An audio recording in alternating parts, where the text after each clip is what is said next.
Okay, why would you want to buy a technology?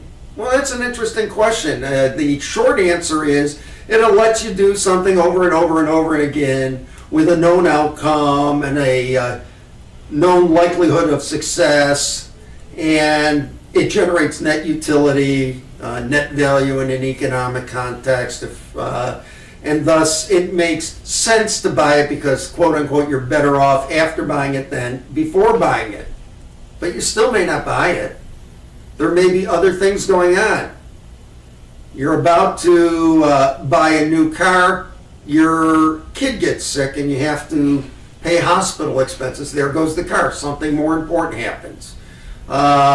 You're about to buy a new car, but then they come out with a special airfare for a trip to China, and you've always, all your life, you've wanted to see the Great Wall of China. So the new car goes on the back burner because your car still works good enough. Well, you have analogous kinds of things in buying technology in industry.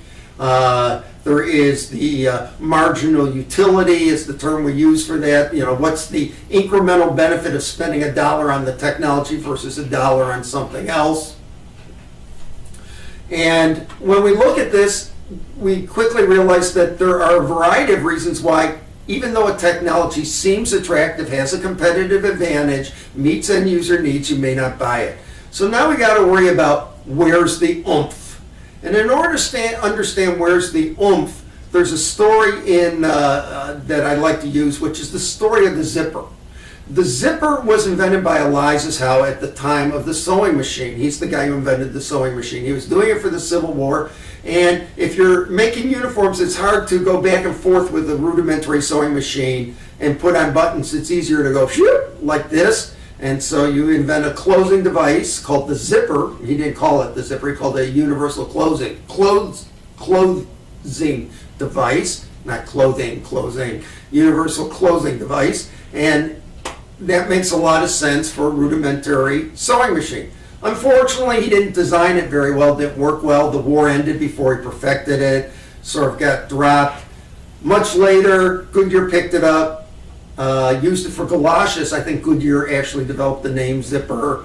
Later on, World War I hits. During World War I, they use it for flight jackets for pilots and saddlebags for mules. It's a niche application. Often a new technology comes in this kind of specialty niche application. They debug it there and then it moves on. As part of all of this second history of the zipper, it was reinvented by somebody, and that design we know today as the zipper came out of that invention. Despite all of this, the zipper never really took off until a bunch of factors happened.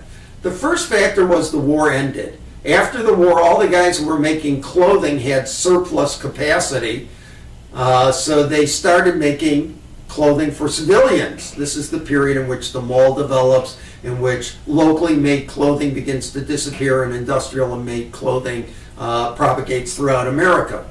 So we have industrial made clothing as one factor. That means we're mechanizing things, makes the zipper much more attractive.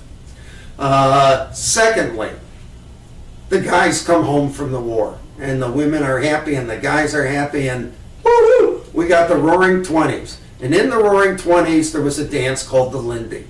And if you've ever seen a flapper dress, like in the movie Chicago, well, the flapper dress is very tight. And if you're middle-aged like me, and you're trying to wear something very tight, well, you know, buttons sometimes spread apart. You'll see the little gaps of the hole. Imagine you're in a flapper dress down here and you got buttons and you're not quite as shapely as you'd like to be. Obviously, a zipper holds you in tight, much more attractive. There were two designers in America at that time. One was Christian Dior. One was two major designers. One was Christian Dior. One was an Italian woman. I've blanked out on her name. She was a fascist, went back during World War II to be with Mussolini. The heck with her. But she did do one thing. She introduced the zipper into the Lindy dress. It was an overnight success. You might say sex sold the zipper. It was a hot technology. The point is simply this. In the context of the Lindy dress, the zipper had oomph. There was a reason for people to buy it. In the context of industrial manufacturing of clothing For manufacturers, the zipper had oomph. There was reason for them to buy it because it made it easier to make the clothing with machinery. So there was oomph all up and down from the end user up the supply chain, and that's why the zipper was adopted. So when you're looking at your technology, it's not enough to just find an application where you have a competitive advantage.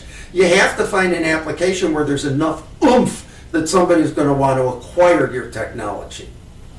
That's the key to understanding why somebody would buy a technology.